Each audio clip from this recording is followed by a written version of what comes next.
Hello, it's a great privilege to join all of you and share some wonderful ideas with all of you with regards to marriage and children.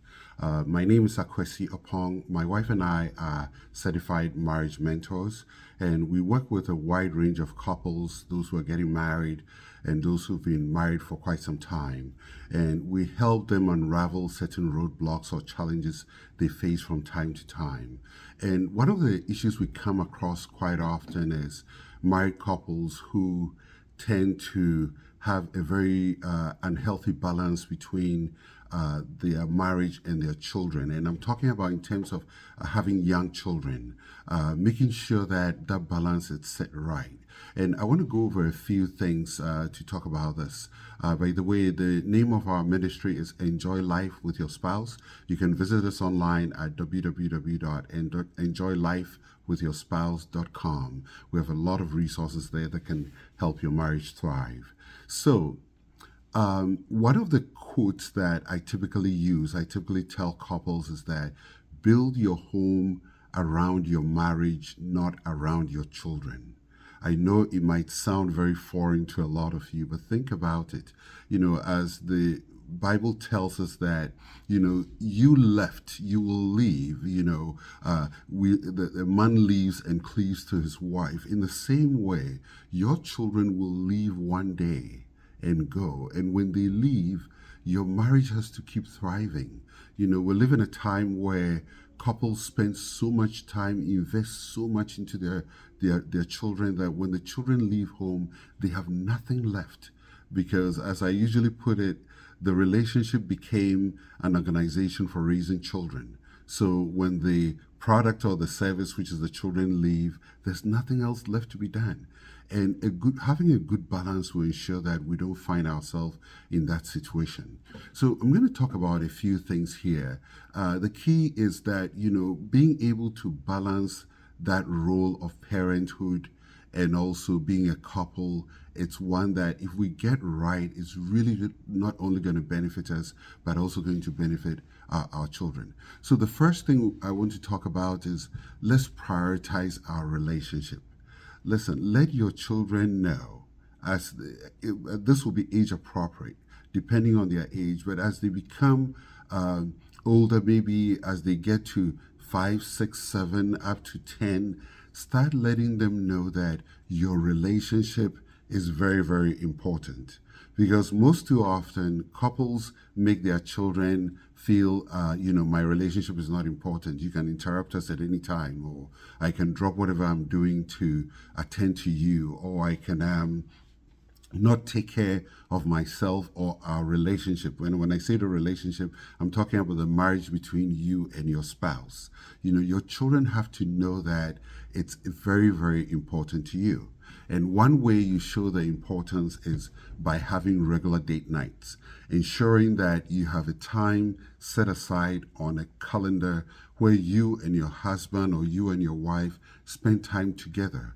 It could be, meeting with other couples. It could be going out to eat as a couple, or maybe spending some time, talking or discussing issues that pertain to the relationship, not pertaining to the family. Because most of the time, every time couples come together, especially with children, the key thing we talk about is children, bills, responsibility, rates, and all of that. Have some time where you talk about things that will promote and enhance your relationship. And as your children see that, they will know that your relationship is a priority to you. And if they know that it's a priority to you, they will treat it as such. They will make room for it. I heard a story of a couple who had very young children, about 5 and 3, and they started prioritizing date nights. And according to the story, when they were leaving, the younger child, who is a girl, was crying. And the older boy, who is about 7 years old, said, let them go. Let them go. Anytime they go and they come back, they end it with a kiss. And that tells me that this little boy has realized that their parents were prioritizing date nights. And as a result, they were giving them space to go and have their time as husband and wife. So this is number one. Prioritize your relationship and let your children know it's of great importance to you. The second thing I want to talk about is set boundaries, and this is almost similar to prioritizing your relationship. But setting boundaries mean that you have time allocated to your relationship, you have time allocated to your children, where you spend time with your children, you play ball with them, you take them out, do things with them, read to them as you tuck them in at night. But then at the end of the day or at certain times in the week, make sure you have a time set for you and your wife, and your children are aware about it. Are aware about it, and as a result, they will not interrupt your time as husband and wife. And I can't say this enough because couples always, don't have any boundaries. Anything goes. They can't say no to their children. People say no to us, and we have to be able to say no to your children when they demand something of you that it's not critical, it's not life-saving. Your child is making a demand when you are planning on spending some time together as husband and wife. Say no to them. They have to learn to hear no as they grow up. As we all know as adults, we are told no, and no is also an answer. No is also an answer to prayer. So don't be afraid to say no when you have to do so. The next thing is communication. Communicate openly. Have open discussions about your priorities as a couple and as parents. As you talk about the things that you as husband and wife want to do, your children will become aware of it, and when they become aware of it, they will also help you in the process of making sure that you achieve that. And one key thing I want to point out is that children find security when they realize that your marriage is secure. It makes them feel safe. And I want to add this to it, that communicating to them as to what your intentions are and how you want to prioritize your relationship make them feel very, very safe, because they know that the foundational structures that hold the home together is intact, is solid. That makes children feel very comfortable, safe, and assured.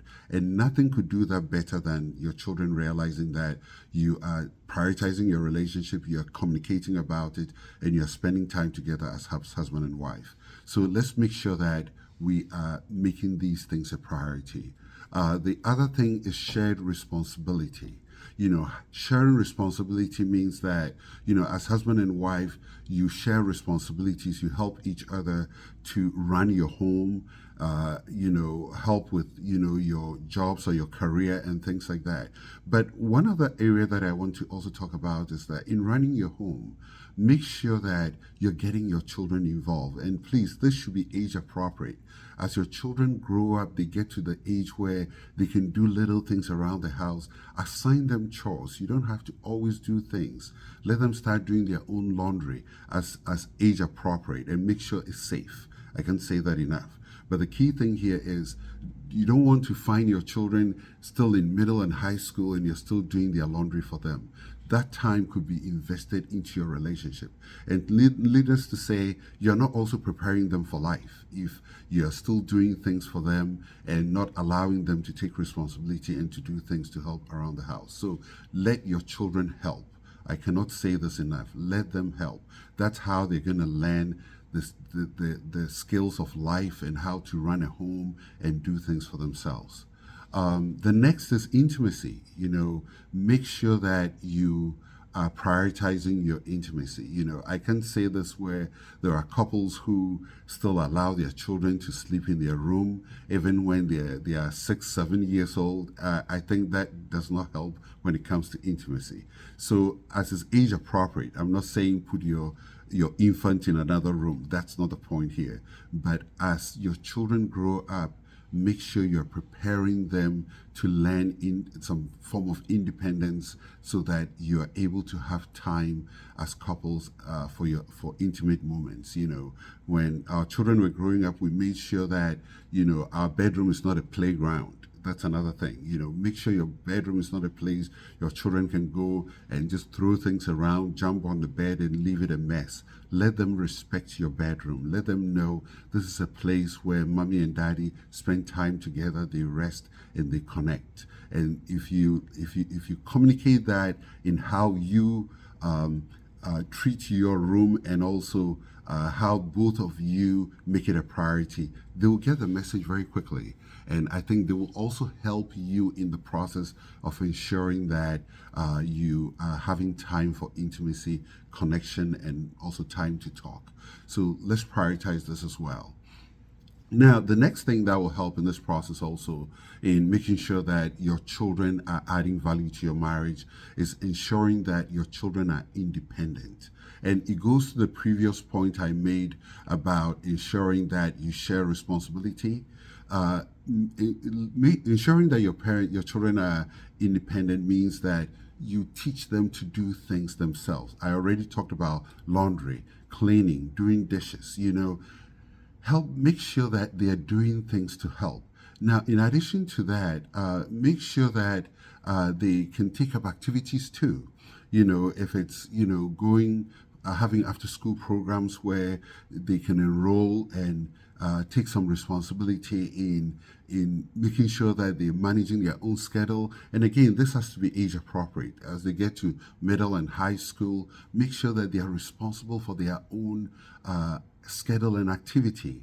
If you remind them a few times and they're still not keeping it, leave it for some time and see if they miss a few events, they're going to realize that they are responsible for their own schedule and events. And that is something the children have to learn very quickly.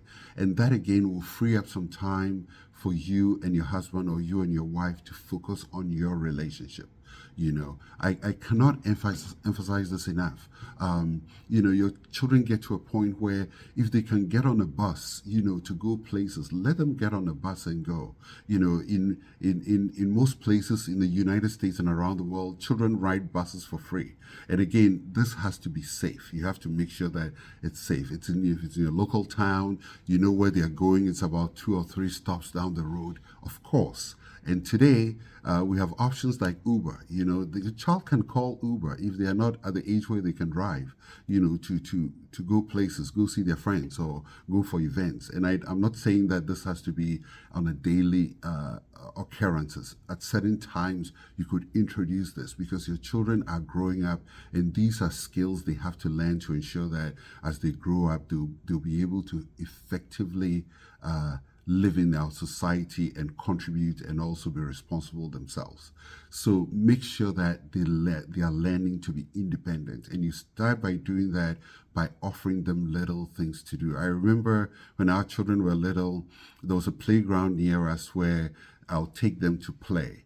And when they got to the age of about 6, 7, I would take them there, and I will come home for about 30 minutes, and I'll go back to make sure they are fine, they're still playing. Of course, there were other children there, and it was during the daytime. I was teaching them to be independent, to become aware of themselves, to be comfortable being out there. And again, this all depends on your comfort level. But the key thing here is teach them to be independent, teach them to be comfortable being out there themselves, because at some point they will have to be out there by themselves. You don't want to create a situation where they grow up, they are out there, or they're ready for college, and they're totally not prepared. It's very, very important. The next step is we have to seek support. Fall on the support of extended family members. That's why it's good to build a good relationship with your extended family, your parents, your in-laws, your siblings, your friends. And having a good support system is also very critical. Have great friends. It's important to build a solid a support system, that can help you. There's one thing my wife and I talk about, that don't marry in isolation. Have a tribe, have a community who provide you with support when you need help. We have a wonderful support, where we live, where we're able to fall on certain couples and say, you know what, especially when our children were young, say, we have to go away for the weekend. Can we bring our children? And of course, you have to trust them. You have to know it's a safe home. They share the same values as you are. But it's very, very important that you find support and not try to do everything yourself. It's daunting if you try to take up everything yourself, and not allow your children to also explore getting to know people and connecting with other people. And falling on extended family is great. If you have family members who live close, ensure that again, you share the same values as them, and there's a comfortable environment for you to bring your children. So that is very, very critical. Ensuring that we're leading by example is another one. Now, I cannot say this enough. This is one of the most important points in this short message that I'm sharing. That if you prioritize your relationship between you and your spouse, you're teaching your children how to get into relationships too and prioritize their relationship. Because look, we learn from the things, our upbringing, and we learn from the role things that were modeled for us as we were growing up. And for a lot of us, the way we're marrying now and relating now, and the relationships in which we are now, is a result of what we learned from our parents, or maybe an uncle or your grandparents, who modeled relationships for you. And I fully understand some people were not privileged enough, or unfortunate situations did not get, they didn't grow up in homes that provided them with those role models. But the key thing here is, as you are in a relationship now, make sure that you're leading by example. Make sure that you are doing things that your children can look up and emulate as they grow up. If the children see that you are treating your wife well, as a son, your son will also treat his wife well. If you're a woman and you're treating your daughter well, you're treating your husband well, your daughter will also do the same thing when she grows up and gets married and treats her husband with dignity and respect. And I cannot say this enough. Look, men, chivalry is not an old word. If we do romantic and loving things for our wives, our sons will learn, and our daughters will also know the standard. You're setting a standard for them. So when they grow and they're out there, they're going to realize that, this is a standard. If your daughter meets a man who doesn't meet certain standards, and I'm not saying that we should set these ridiculous standards that no man can live up to, but I'm talking about the fundamentals, things like being respectful to a woman, loving a woman, talking to a woman politely, treating her with dignity. The fundamentals should be there. So we are setting an example for our children, and ensure that everything that you're doing, it's a great example for you as an individual, to your community, to your church, to your faith, and also to your children. And I think there's so much that we can unpack from this. So I hope that these ideas will help you to strike a good balance between how you are building your home, and how you are making time for your children, and how you are also growing your relationship. This is not to say neglect your role as a parent, but have a good balance that will make sure that your marriage is thriving and your children are also growing. Thank you for spending time to listen to this. Again, my name is Akwesi Opong, and you can visit us at www.enjoylifewithyourspouse.com. God bless you, and we will see you again for another lesson shortly. Bye.